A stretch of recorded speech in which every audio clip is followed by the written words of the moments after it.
नमो तिष्ठस्स मंत्रमूर्ति समादाय देवदेवः स्वयं जिना सर्वज्ञः सर्वगः शांत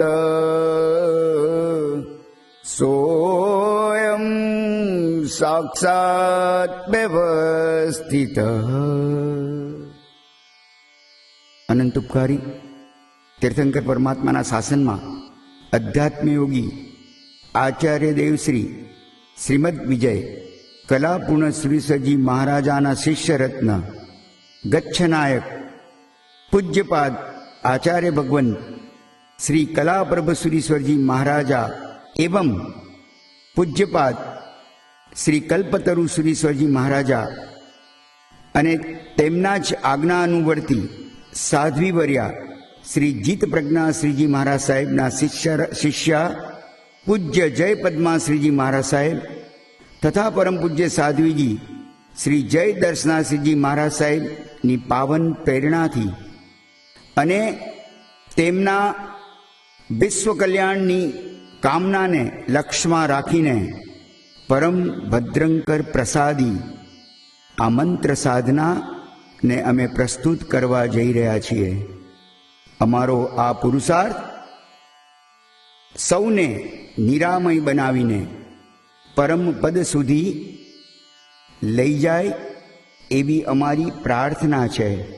પૂજ્યપાદ સ્વનામધન્ય ભક્તિ યોગાચાર્ય શ્રી ભદ્રંકર સુરીશ્વરજી મહારાજાએ જે શ્લોકથી આ પ્રસાદીની શરૂઆત કરી છે, પ્રારંભ કર્યો છે, તેમાં તેમણે જણાવ્યું કે મંત્ર ને મૂર્તિ એ માત્ર મંત્ર ને મૂર્તિ નથી, પરંતુ સર્વજ્ઞ સર્વ દિશાને જાણકાર એવા સાક્ષાત પરમાત્મા મંત્ર અને મૂર્તિમાં બિરાજમાન છે.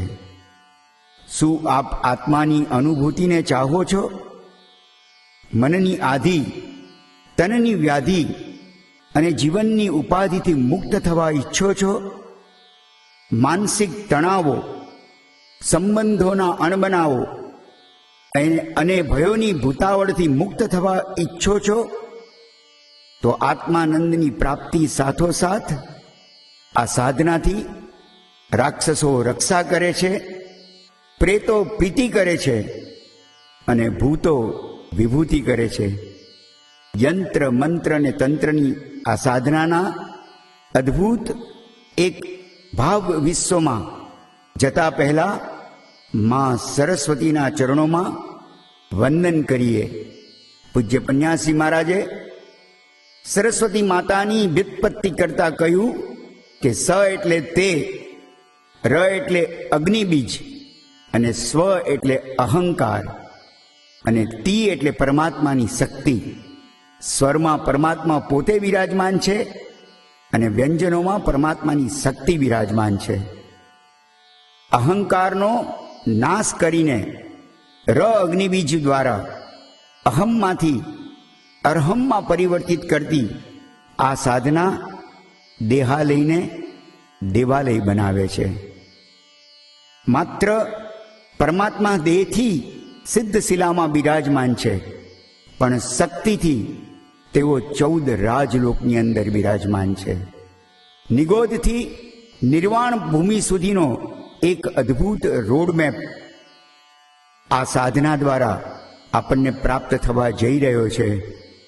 આ શરીર નામના હાર્ડવેરમાં નમસ્કાર મહામંત્રનો સોફ્ટવેર જો મૂકી દેવામાં આવે તો આ શ્રી પંચમંગલ મહાશ્રુત સ્કંદ આંગળી પકડીને મોક્ષના દરવાજા સુધી આપણને લઈ જવા માટે તત્પર થાય છે.